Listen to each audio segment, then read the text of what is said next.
8절입니다. 열왕기하 12장 1절에서부터 8절. 열왕기하 12장 1절에서부터 8절 말씀, 하나님의 말씀을 우리 교독하겠습니다. 예후의 제7년에 요아스가 왕이 되어 예루살렘에서 40년간 통치하니라. 그의 어머니의 이름은 시비아라 브엘세바 사람이더라. 요아스는 제사장 여호야다가 그를 교훈하는 모든 날 동안에는 여호와 보시기에 정직히 행하였으되 다만 산당들을 제거하지 아니하였으므로 백성이 여전히 산당에서 제사하며 분향하였더라. 요아스가 제사장들에게 이르되 여호와의 성전에 거룩하게 하여 드리는 모든 은 곧 사람이 통용하는 은이나 각 사람의 몸값으로 드리는 은이나 자원하여 여호와의 성전에 드리는 모든 은을 제사장들이 각각 아는 자에게서 받아들여 성전의 어느 곳이든지 파손된 곳을 보거든 그곳으로 수리하라 하였으나 요아스 왕 제23년에 이르도록 제사장들이 성전의 파손한 데를 수리하지 아니하였는지라. 요아스 왕이 대제사장 여호야다와 제사장들을 불러 이르되 너희가 어찌하여 성전의 파손한 데를 수리하지 아니하였느냐? 이제부터는 너희가 아는 사람에게서 은을 받지 말고 그들이 성전의 파손한 데를 위하여 드리게 하라. 제사장들이 다시는 백성에게 은을 받지도 아니하고 성전 파손한 것을 수리하지도 아니하기로 동의하니라. 아멘. 한국 농촌에 가보시면요, 어디든지 거의 대부분의 어느 아무리 시골이라고 할지라도 거의 한국의 80년대 90년도의 건축 양식은 붉은 벽들이었거든요. 붉은 벽들로 세워진 교회들을 보게 됩니다. 한국교회의 부흥기는 80년, 90년, 2000년, 한 30년이었어요. 이때 한국교회 부흥기에 농촌 교회 세우기 운동이 벌어졌습니다. 농촌에 교회들이 있었지만 그 교회들이 너무 낡았으니까 그 부흥 운동이 일어났어요. 그래서 농촌에서 신앙생활하다가 서울로 올라갔던 분들이 돈을 번 다음에는 자기 시골에 있었던 그 고향 교회를 생각하면서 헌금하기 시작했고, 또 한국 교인분들 중에 이런 특별한 거 있잖아요. 내가 서울에서는 도저히 교회 못 짓고 시골에 있는 어느 교회 정도는 내가 좀 졌으면 좋겠다 하는 분들이 시골에 있는 교회에다가 헌금을 해서 정말 많은 교회들이 그때 지어졌어요. 제가 신학교 다닐 때 우리가 통합식 교단이 했던 운동이 만사운동이었어요. 만교회 400만 성도. 그때 그러니 얼마나 많은 교회들이 지어졌겠습니까? 그럼 그 교회들이 농촌을 일으키는 그 원동력이 되었을까요? 오늘 그 교회를 가보시면 교인 평균 연령이 70이 아니고 80대예요. 80대. 그러니까 교인이 대부분 3, 4명, 5명, 많으면 20명. 그리고 이남아는 교인들이 있는 것이고요. 교인이 한 명도 없어서 목회자가 떠난 교회도 많이 있습니다. 젊은 목회자들은 들어갈 수가 없어요. 왜냐하면 그 지역 자체가 이미 초등학교, 중고등학교가 다 폐교하였기 때문에 아이들을 거기 가서 목회를 하고 싶어도 아이들이 다닐 학교가 없기 때문에 더 이상 전도사님들도 그런 교회로는 들어가지 않게 되었습니다. 외형은 분명히 멀쩡한 교회인데 목회자도 없고 교인이 없이 겉만 교회인 교회들이 농촌에 널려 있게 되었습니다. 집은 사람이 살지 않으면 금방 망가지게 되지요. 교회도 마찬가지입니다. 지붕이 새기 시작하면 그 샌 것이 조금 지나고 나면 썩게 되잖아요. 사람들이 없다 보니까 유리창이 깨어지기도 하고 바닥도 썩기 시작합니다. 그렇게 된 이유는 목회자의 잘못도 누구의 잘못도 아니에요. 농촌에 있는 사람들이 없어지고 떠나가게 되니까 교인은 줄게 되었고 교회는 쇠퇴하게 되었습니다. 이것은 비단 농촌에서만 일어나는 것이 아니고 이제 도시에서 일어나게 되었습니다. 아시는 것처럼 유럽에 있는 수많은 교회들이 이슬람 사원이 되기도 하고 술집이 되기도 하고 춤추는 사람들이 모임 장소가 되기도 하고 그렇게 바뀌었는데요. 그것을 보면서 한국 교회가 늘 걱정하기 시작했는데 요즘 경기도에 가장 핫한 찻집이 하나 있는데 그게 큰 교회를 리모델링한 거예요. 이 미국에도 그런 교회가 엄청나게 많습니다. 그러면 우리가 읽는 구약 시대, 성경을 읽는 구약 시대에는 어땠을까요? 구약의 시대에도 하나님을 잘 섬기는 왕이 세워지게 되면 예배를 많이 드릴 거 아니겠어요? 제사를 많이 드리게 될 거 아니겠어요? 그러면 제사가 많아지고 거기서 예배 드리는 사람들이 많아지면 많아질수록 성전은 열심히 돌아가기 때문에 성전들은 더 아름다워집니다. 성전을 청소도 자주 하게 되고 기구도 반짝반짝하게 되지만 만약에 우상을 숭배하는 왕이 남유다의 북이스라엘의 왕이 되어지면 먼저 일어나는 것이 성전이 무너지는 거예요. 성전이 회파되어지고 맙니다. 오늘 우리가 읽은 성경 본문 말씀은 남유다에 있는 예루살렘 성전이 그런 상황 가운데 오늘 본문이 쓰여졌다 생각하시고 읽으면 잘 이해가 돼요. 우리 농촌에 있는 무너져가는 교회를 상상해 보세요. 그리고 오늘 본문을 보시면 좋겠습니다.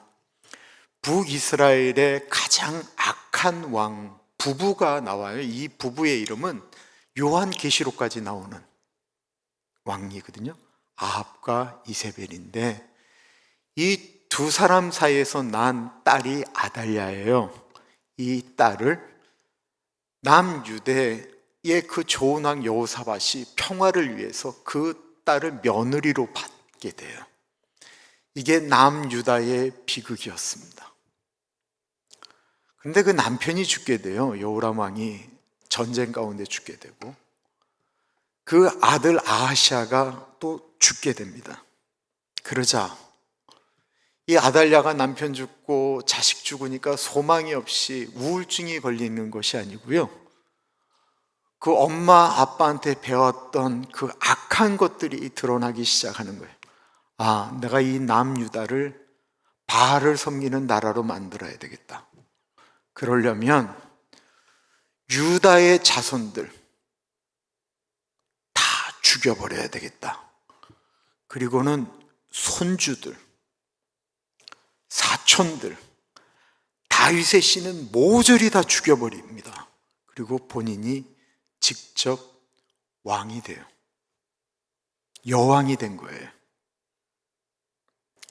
그래서 사단이 원하였던 것처럼 아담과 하와 때 범죄함으로 하나님과 인간 사이가 벌어지게 만들었던 사단의 전략이 마치 예수 그리스도를 십자가에서 잡아 죽이면 모든 문제가 해결된 것처럼 다윗의 씨를 말려버리면 하나님의 구속의 역사는 더 이상 일어나지 않을 것이다 라고 생각하고 그렇게 들어갔는데, 한 살짜리 아기, 한 살짜리였기 때문에 다른 왕자들처럼 눈에 띄어지지 않는 한 살짜리 아기, 그것도 서열로 따지면 맨 끝, 그 아시아라고 하는 그 왕의 여러 부인 중에 가장 막 끝에 이름도 없었던 여인의 아이가 눈에 안 띄어서 겨우 살게 됩니다.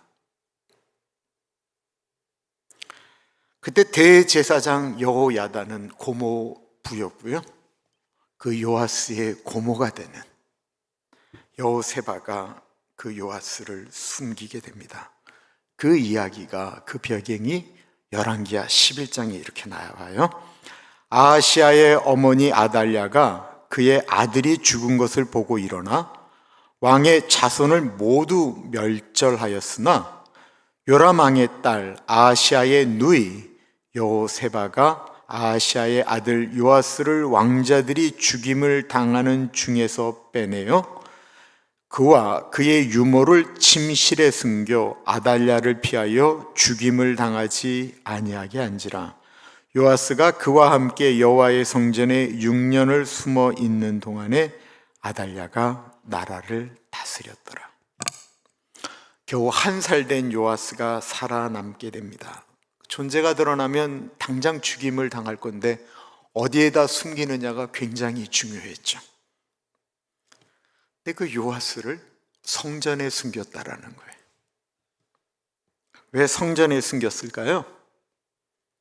이유는 아달랴는 바알을 섬기는 우상 숭배하는 여왕이었기 때문에 이 여왕이 제일 싫어하는 게 하나님의 성전이잖아요. 그러니까 국가의 행사로도 이 아달랴가 하나님의 성전을 찾을 가능성은 전무하기 때문에 하나님의 성전 안으로 이 아이를 숨긴 것입니다. 그리고 이 요아스는 하나님의 성전 안에서 제사장들의 돌봄과 교육을 받으며 7살까지 자랐습니다. 이 요아스에 대해서 오늘 1절은 이렇게 이야기하고 있어요. 예후의 제7년에 요아스가 왕이 되어 예루살렘에서 40년간 통치하니라.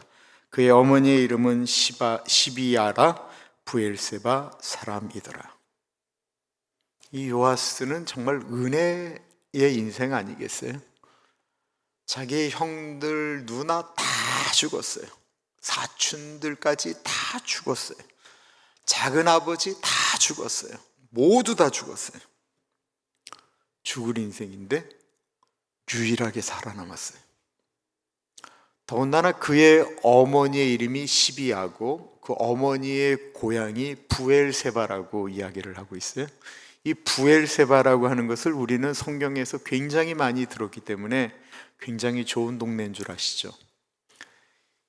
이 이스라엘의 가장 남단에 있었던 땅 이름이 부엘세바예요. 이삭이 그 우물을 팠던 곳이 이 부엘세바거든요. 그러니까 우리 귀에는 익숙하지만 예루살렘이 서울이라고 이야기를 한다면 이 부엘세바는 남한의 최남단, 저 해남에 있는 땅끝 마을이라고 생각하시면 되는 곳이에요. 그러니까 시골에서 이름 없는 여자가 왕의 부인이 된 거예요. 그러니까 서열로 따지면 보이지도 않는 귀족도 아닌 여인네가 왕비가 됐고 거기서 낳은 자식이에요. 그러니까 왕이 될 가능성이 완전히 전무한. 그런데 갑자기 자기 형들 다 죽고 유일하게 살아남은 것입니다. 집안으로 보나 엄마네 쪽으로 보나 뭐로 보면 왕이 될 가능성이 전혀 없는데 은혜 가운데 살아났고 은혜 가운데 왕이 되었습니다. 6년간 성전에서 숨겼던 여호야다 제사장이 요아스가 7살이 되었을 때 반정을 일으키게 되죠. 이건 쿠데타가 아니고 반정이에요. 이쪽에 왕으로 세울 사람이 있었기 때문에 보통 반정이라고 그러잖아요. 뭐 인조 반정 이런 거예요. 반정을 일으켰어요. 이 왕으로 옹립하자 이스라엘이 어쨌든 간에 다윗의 자손이 왕이 되는 정통성을 갖고 있었던 곳인데 그렇지 않아도 북이스라엘에서 왕 아달랴가 여왕으로 있는 것을 이스라엘 민족은 원치 않았거든요. 다윗의 자손이 아직 살아남아 있다라고 하면서 그를 왕으로 옹립하자 온 이스라엘 백성들이 기뻐했습니다. 그리고 아달랴는 죽임을 당하게 되죠. 이 요아스는 이스라엘 역사 가운데 가장 어린 나이 7살의 왕이 됐고요. 무려 40년 동안이나 이스라엘을 다스렸습니다. 2절은 이렇게 이야기하고 있어요. 요아스는 제사장 여호야다가 그를 교훈하는 모든 날 동안에는 여호와 보시기에 정직히 행하였으되. 이 요아스에게 있어서 고모부 여호야다와 고모는 완전히 생명의 은인이죠. 그리고 본인에게 성경 말씀, 하나님 성경 읽는 것을 가르쳐준 스승입니다. 그러므로 자신을 숨겨준 이 여호야다가 생존한 기간에는 여호와 보시기에 정의롭고 올바르게 행동했다라고 이야기합니다. 당연하지요. 7살짜리가 뭐 할 수 있어요? 7살짜리가 뭘 결정할 수가 있겠어요? 그러니 요아스는 왕이 되자 모든 것들을 다 이 여호야다에게 물었어요. 고모부, 이럴 때는 어떻게 해야 됩니까? 고모부, 어떻게 하는 것이 하나님이 원하시는 것일까요? 철저하게 물었어요. 그래서 여호야다가 사는 날 동안에는 이 요아스가 정직히 하나님 보시기에 행하였다라고 하는 것이 분명합니다. 나중에 변질돼서 그 자기를 그렇게 돌본 여호야다의 아들을 죽여요. 그 내일 얘기인데 오늘 3절이 좀 마음에 걸려요. 3절에 다만 산당들을 제거하지 아니하였으므로 백성이 여전히 상당에서 제사하며 분향하였더라. 이 산당은 옛날부터 남유다에 있었죠. 기브온 산당, 다윗도 솔로몬도 산당에서 제사를 지냈으니까. 이스라엘 백성들도 예루살렘에 가서 예배 드리는 것이 힘드니까 곳곳에 만들어져 있는 산당에서 제사를 드렸습니다. 북이스라엘에 단과 베달에 금송아지를 세운 성전이 있었다고 한다면 남유다의 문제점은 이 산당이었습니다. 이 산당은 다 편한 신앙생활을 위해서 만들어진 거예요. 굳이 예루살렘까지 갈 필요가 있느냐라는 거예요. 하나님 어디나 다 계신데 우리가 왜 예루살렘 성전까지 가야 되느냐? 그냥 가까운 데서 제사 지내면 되지. 신앙의 편리와 타협을 위해서 만들어진 것이 산당입니다. 그리고 그 산당을 없애지 않았기 때문에 이스라엘 백성이 여전히 산당에서 제사하여 분향하였더라. 분명히 열왕기하 저자는 이 요아스 왕이 그 산당을 허물지 않았기 때문에 이런 일이 발생했다라고 분명히 얘기하고 있는 건데, 저는 굉장히 이게 의아했어요. 요아스가 왕이 된 지 7살이라고 그랬어요. 그리고 여호야다가 살아있는 동안 그가 하나님 앞에 정직히 행하였다라고 이야기했어요. 여호야다는 몇 살에 돌아가셨냐면 무려 130살에 돌아가셨어요. 엄청나게 오랫동안, 그러니까 한 30년이 넘도록 요아스가 왕으로 있는 동안 그분이 제사장으로 계셨어요. 이 요아스는 여호야다의 말은 무조건 다 들었어요. 그러면 왜 여호야다가 자기의 말을 그렇게 듣는 요아스가 왕일 때 한마디, 요아스 왕이요, 이 나라의 문제는 저 산당을 없애지 않으면 안 됩니다, 이 한마디만 하면 이 산당 분명히 다 없어졌을 거예요. 근데 왜 그러지 않았을까? 왜 여호야다는 요아스 왕에게 산당을 제하여야 된다라고 이야기하지 않았을까? 저는 그 답은 잘 모르겠어요.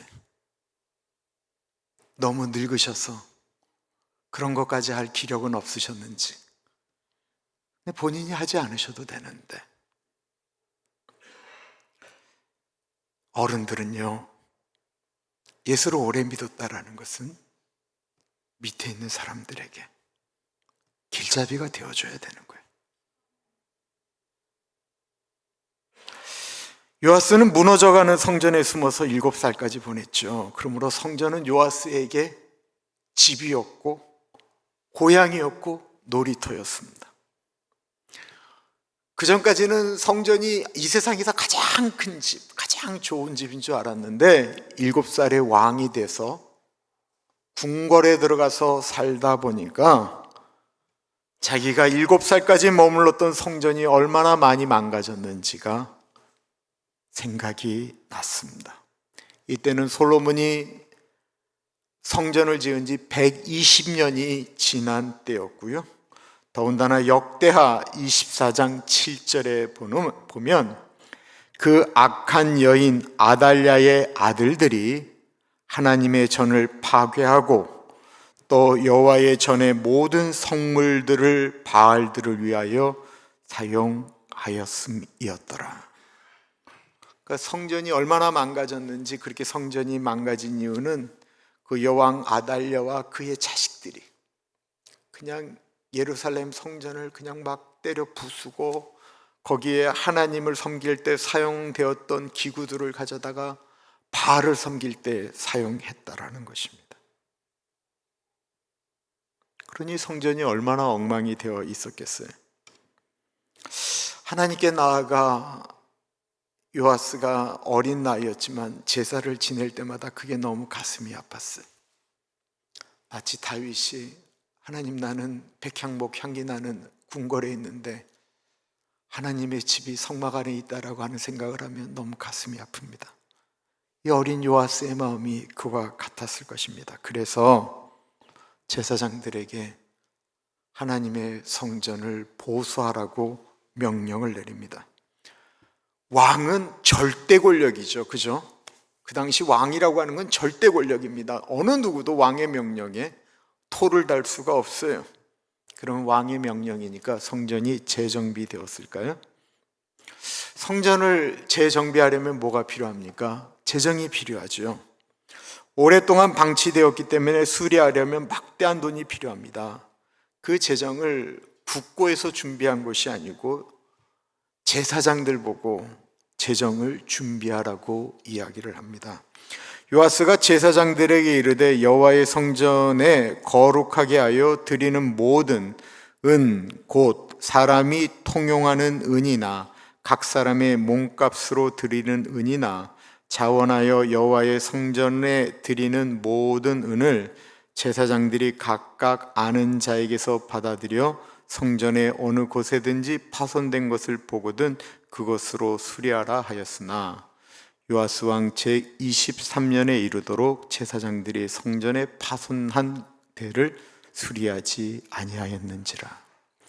성전을 보수하는데 재원을 모집하기 위해서 세 가지를 얘기를 해요. 하나는 은으로 하는데 곧 사람이 통용하는 은 혹은 각 사람의 몸값으로 드리는 은. 이 두 가지의 정확한 해석은 각자의 평가에 대한 사람의 돈이다라는 뜻이에요. 히브리적인 언어는 뭐냐면 이스라엘 백성들 중에 나는 이것을 하나님께 서원하겠습니다, 나는 이것으로 하나님께 헌신하겠습니다 라고 이야기할 때 하나님 앞에 나올 때는 빈손으로 그때 다 오지 않았거든요. 근데 이 사람들이 나이가 차이가 있잖아요. 또한 남녀로 구분되잖아요. 받은 재산, 갖고 있는 재산의 정도가 다르잖아요. 그래서 이 사람들에게 얼마를 받을까 하는 것을 누가 정했냐면 제사장들이 정했어요. 그렇게 해서 하는 것들은 이제 제사장들이 그것으로 너희가 정해서 그 돈을 가지고 이 성전을 이렇게 보수하라고 하는 거고, 또 다른 하나는 이렇게 얘기하고 있습니다. 자원하여 여호와의 성전에 드리는 것이다 라고 이야기하고 있습니다. 이것은 보통 태어날 자식, 초태생들은 다 하나님께 드린다라고 했는데, 그렇다고 이 사람들을 다 제사장으로 삼고 레위인으로 삼은 게 아니니까 바친다라고 하고는 그것을 이제 돈으로 했거든요. 그러니까 자원해서 드리는 그 돈, 그걸 가지고 성전을 보수하라고 이야기를 했어요. 그런데 지켜지지 않았다라는 것입니다. 이유는 당시 요아스의 말로 나라가 다스려진 게 아니고 여호야다가 옆에서 다 섭정을 했잖아요. 그죠? 당연한 거죠. 너무 어릴 때 왕이 됐으니까 그 모든 것들을 이렇게 다 도와주는데, 이게 여호야다가 그 성전의 대제사장인데 여호야다가 그렇게 말을 안 하는 거예요. 그러니까 성전이 이게 되어지지를 않는 것이죠. 그리고 이들은, 제사장들이 아주 오랜 기간 동안 우상 숭배를 하는 그 여왕 밑에서 살면서 자신들의 삶이 이렇게 피폐되어지고 어려워졌습니다. 삶이 어려워졌어요. 그런데 이제 종교개혁이 일어나고 다시 왕이 새롭게 성전을 재정비하고 그러니까 이스라엘 백성들도 이제 제사를 지내고 이제 헌금도 하게 되고 또 본인들이 이렇게 사람을 평가하면서 그들한테 돈도 받고 또 바친다라고 이야기하는 그 초태생들의 돈도 받고 하니까 그 돈을 가지고 아마 제사장들이 자신들이 그동안 못했던 거 너무 힘들었으니까 그를 자기들을 위한 경비로 쓰기 시작했다라는 것입니다. 그러니까 자신들이 받은 돈, 사실은 제사장들은 그 11조 갖고 살아가는 거였는데 자신들이 받은 돈을 가지고 자신들이 그걸 갖고 생활비로 좀 쓰려고 하는데 이걸 갖고 재건축을 하는데 그 돈을 쓰라고 하니까 제사장들이 그 말을 안 듣는 거예요. 세상이 바뀌었고 바알의 신전은 회파되었는데 사실 그 땅 가운데 전혀 바뀌지 않은 사람들이 있었다고 한다면 그들이 제사장이었다라는 것입니다. 그냥 마음을 묵상하는데 하나님을 섬기는 삶에 대한 헌신도 마음도 없습니다. 억울할 거예요. 우리가 그래도 아달랴가 그렇게 악랄하게 행동할 때도 우리가 하나님의 성전을 지켰다라는 거예요. 우리가 이렇게 행동하는데 그것도 이해해 주지 못하느냐라고 아마 이야기할 수 있었을 거예요.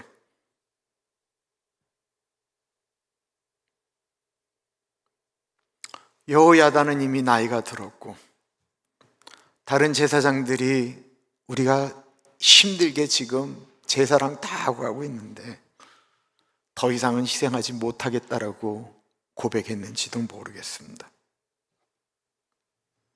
오늘날로 이야기하면 사명을 잃어버린 사람이 목사로 있고 교회 직분자로 있는 것입니다.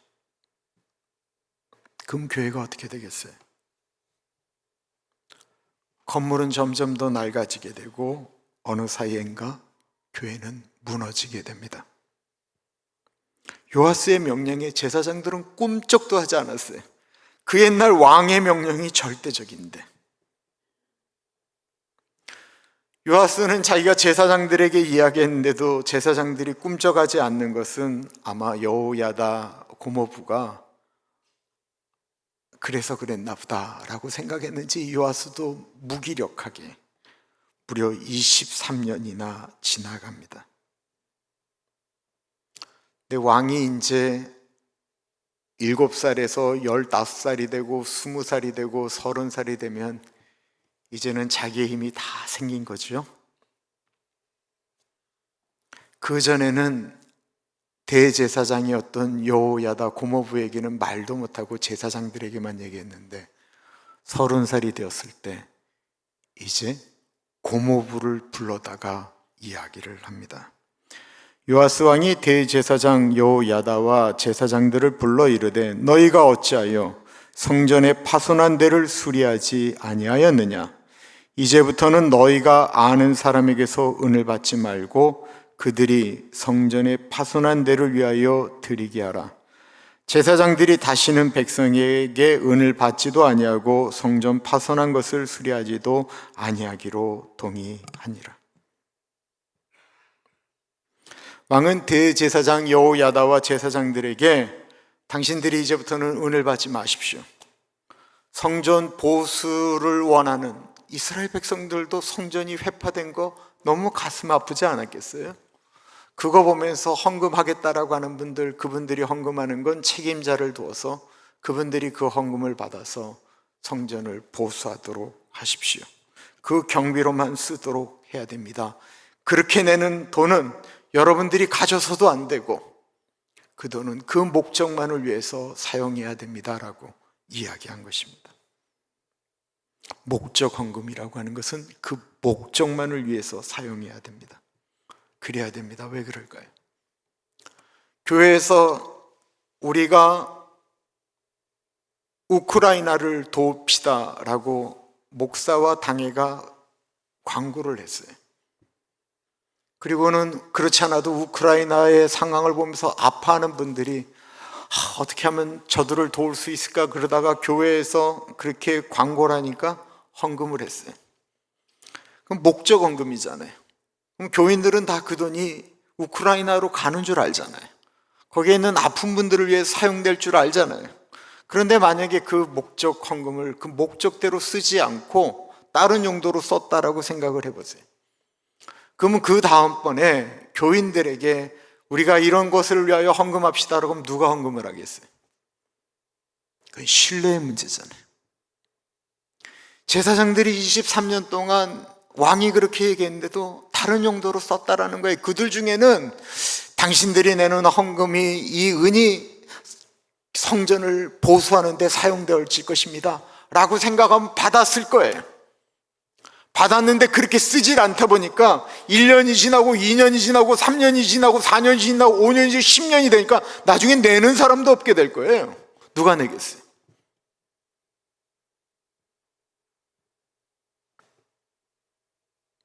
이 제사장들의 문제가 무엇입니까? 돈이 없는 거예요? 결코 그것이 없는 게 아닙니다. 그들에게 없는 것은 하나님이었습니다. 그들에게 없는 것은 사명이었습니다. 이들에게 필요한 것은 먼저 자신들을 다시 재정비하는 것입니다. 오늘 본문에 나오는 것은 분명히 솔로몬의 성전이지만 신약은 우리 자신을 가리켜 너희 몸이 하나님의 성전이라고 말씀하였습니다. 사도 바울은 우리의 성전, 우리 마음에 있는 그 성전을 회복시키지 않으면 우리가 섬기는 이 교회도 제대로 섬길 수 없다라고 말씀하고 있습니다. 고린도전서 3장이 그 말씀을 하고 있어요. 너희는 너희가 하나님의 성전인 것과 하나님의 성령이 너희 안에 계시는 것을 알지 못하느냐? 누구든지 하나님의 성전을 더럽히면 하나님이 그 사람을 멸하시리라. 하나님의 성전은 거룩하니 너희도 그러하니라. 한번 생각을 해보세요. 우리가 이 교회에 나오기 전에 모든 시간들은 우리는 집에서, 직장에서, 사회에서 보내게 되는데 내가 그 안에서 하나님과 교제하고 하나님의 말씀을 묵상하고 기도하고 이 모든 것들이 하나님을 향한, 우리가 일반적인 생활을 하지만 그럼에도 불구하고 하나님을 향해 하나님의 자녀로 살라고 애쓰고 노력하는 사람이 교회에 오게 되면 이 가나안 교회를, 자기가 섬기는 교회를 생각하는 마음이 어떨까요? 그런데요, 목회를 하다 보니까 분명히 느끼게 되는 게 하나 있어요. 일반적인 삶 가운데 하나님과의 삶이, 하나님과의 교제가 멀어진 사람은요, 교회를 향한 마음도 나중에 멀어지게 됩니다. 분명히 그래요. 그의 신앙이 교회 가운데 멀어지고 신앙이 왜 저러지라고 하는 사람의 일반적인 삶을 보면 그는 이미 평소 가운데 하나님과 너무 멀어졌다라는 거예요.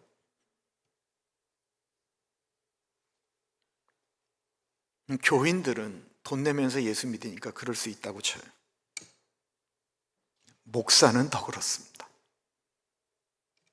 목사가 하나님과의 교제나 시간이 멀어지게 되면요, 목사가 교회에 대한 생각이 멀어집니다.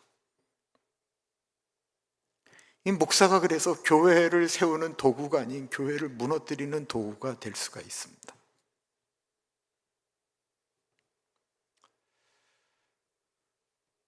저희 교인들 중에는 교회에다 직접 헌금을 하는 것이 아니고 저한테 목사님, 혹시 교회가 지정하는 선교사가 아닌 다른 선교사님들 도울 일이 있으면 목사님 이거 그쪽으로 좀 보내주십시오 라고 저한테 개인적으로 선교 헌금을 주시는 분이 있어요. 제가 일반적으로는 교회에 헌금을 하십시오 라고 얘기를 합니다. 원칙으로 얘기를 해요. 그럼에도 불구하고 한 달여 전부터 그렇게 주시는 것들이 있었어요. 목사님, 제가 이거 정말 그 교회에다가 이름 안 하고 내고 싶습니다. 제가 굉장히 고민이 되더라고요. 왜냐하면 저희가 이제 이번 목요일이면 캄보디아 선교 나가잖아요. 제가 고민을 하다가 그걸 다 모아서는 그분들의 이름을 쓰고 해서 큰 봉투 안에다가 다 집어넣고 그래서 지난주에 헌금을 했어요. 그렇게 받는 돈은 다 캐시예요.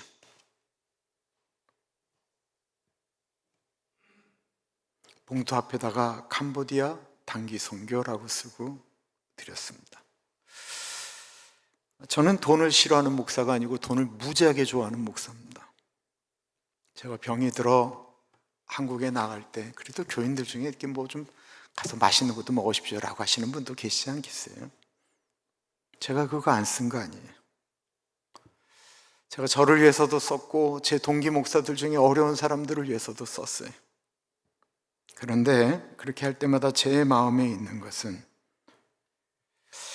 이것으로 인해 혹이나 내 안에 하나님과 만들어가는 성전이 어떻게 될까 봐 늘 두렵습니다. 제가 늘 두려워하는 빌립보서에 있는 말씀, 두렵고 떨림으로 너희 구원을 이루라는 말씀이 내 가슴속에 두려움으로 옵니다. 이름도 없는, 근거도 없는 현찰들, 그냥 저를 믿고 주시는 것들, 저를 믿고 우리 교회 흔적도 남지 않는 어려운 분들을 위해서 사용한다고 하니까 내는 작은 불꽃 헌금들. 저는 교회가 무섭고 교인들이 무섭고 제일 무서운 건 저를 무서워합니다. 저로 인해 교회가 욕을 먹을까 봐 무섭고 목사라고 하는 그 분들이 욕을 먹을까 봐 두렵고 우리 부모님이 욕 먹을까 봐 무섭고 우리 교인들이 상처받을까 봐 무섭고 정말 무서운 것은 돈을 사랑하는 제가 제일 무섭습니다. 우리에게 있는 악한 속성을 그대로 내버려 두면 우리는 어떻게 망가질지 우리 아무도 모릅니다. 우리가 너무나도 잘 아는 사도 바울은 그것이 너무 무서웠습니다. 자신이 하나님의 일을 한다라고 그렇게 많이 애쓰고 노력하지만 혹이나 자기 자신이 그렇게 하나님의 일을 한다라고 이야기한 다음에 마태복음에 있는 것을 말씀처럼 내가 예수님의 이름으로 귀신도 쫓아내고 병자도 고쳤습니다 라고 얘기하는데 예수님께서 내가 너를 모른다라고 이야기하는 것이 사도 바울에게 얼마나 무서웠는지 그가 고린도전서 9장에 이렇게 말씀하고 있습니다. 그러므로 나는 다름질하기를 향방 없는 것 같지 아니하고 싸우기를 허공을 치는 것 같지 아니하며 내가 내 몸을 쳐 복종하게 함은 내가 남에게 전파한 후에 자신이 도리어 버림을 당할까 두려워함이로다. 사도 바울은 자기 자신이 하나님 앞에 잘하고 있는지 늘 고민했습니다. 자기는 잘하고 있다라고 생각하는데 하나님이 아니다라고 하며 본인을 내칠까 봐 두려워했다라는 거예요. 왜 이런 생각을 했을까요? 잘하고 있는데 이런 생각이 들었을까요? 저는 그렇게 생각 안 듭니다. 사도 바울도 하나님의 일을 할 때마다 어떠한 갈등되어지는 일들이 얼마나 많이 들어왔는지, 내가 원하는 바 선은 행치 아니하고 오히려 내가 원치 아니한 바 악을 행한다라고 이야기하며 내 마음 가운데 늘 두 마음이 싸운다라고 이야기를 하고 나는 날마다 죽는다라고 이야기할 만큼 하나님의 일을 할 때 이건 분명히 하나님이 원치 않는 것인데 라고 하는 것이 자기 안에 얼마나 많이 올라왔는지.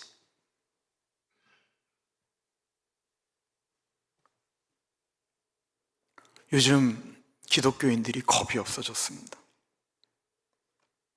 하나님께 버림받을까 봐 두려워한다라고 하는 그 생각이 아예 없어졌어요. 옛날에는 이렇게 살면 하나님께 버림받을까 봐, 구원 못 받을까 봐 두려워했는데 요즘은 뭐 교회를 떠나서 자기 나름대로 신앙생활 한다라고 하는 그 어줍지 않은 얘기를 전혀 두렵지 않게 자기가 마치 신앙이 굉장히 좋은 것처럼 그렇게 이야기하는 사람들이 넘쳐나기 시작했다라는 것입니다. 하나님의 복음이 아닌 내가 복음을 쓰기 시작합니다. 사도 바울이 늘 두려워했는데 그렇다고 한다면 우리도 여쭤봐야 되지 않겠습니까? 우리는 지금 어느 상태입니까? 우리는 거룩하신 하나님과 어떤 관계입니까? 이 성전이 아닌 성전 안에 있는 우리 안에 있는 하나님의 성전이 하나님이 우리 성전 안에 거하시는가? 우리는 고민해야 합니다. 그리고 사도 바울이 가졌던 두려움이 우리에게도 있어야 합니다. 혹이나 우리가 버려질까 하는 두려움입니다. 이 마음이 있어야 우리는 십자가 앞에 우리 자신을 점검할 수 있습니다.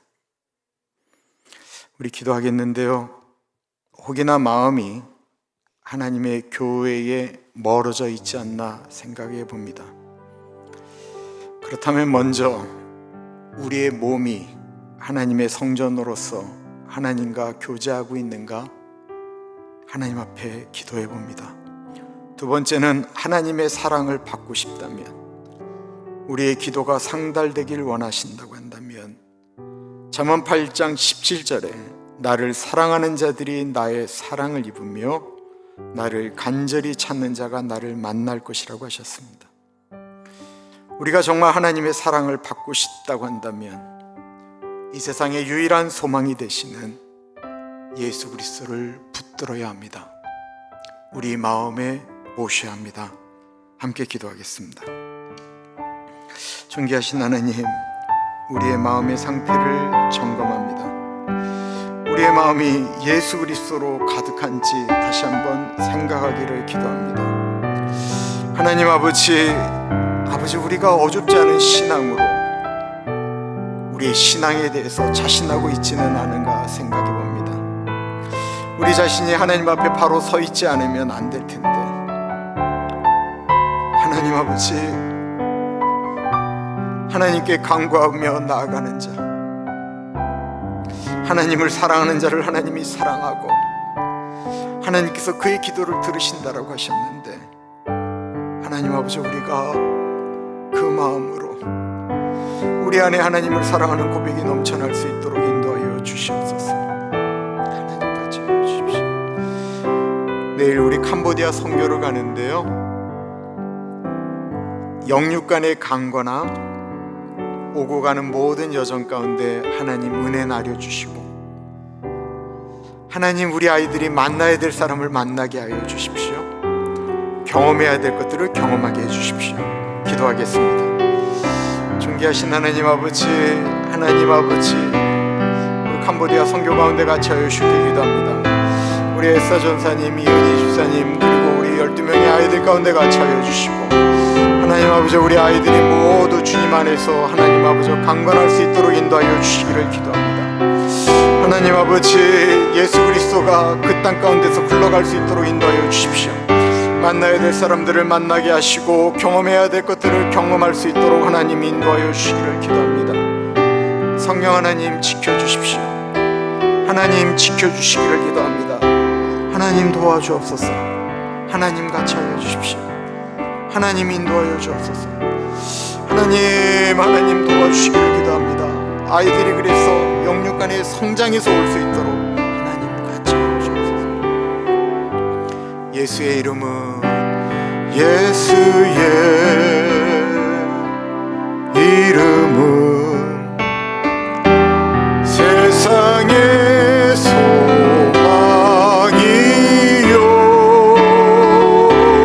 예수의 이름은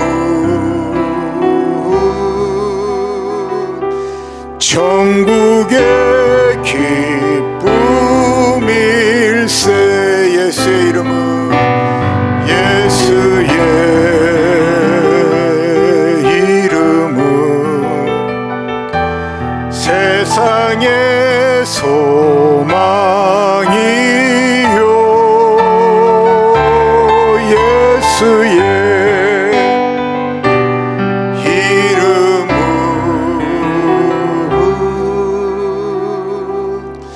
천국의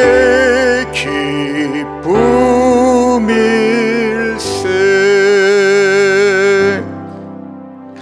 존귀하신 하나님, 하나님의 성전인 우리 안에 예수님으로 가득하게 하여 주옵소서. 이 세상의 유일한 소망이 예수 그리스도인데 예수 그리스도로 우리의 마음이 가득 차서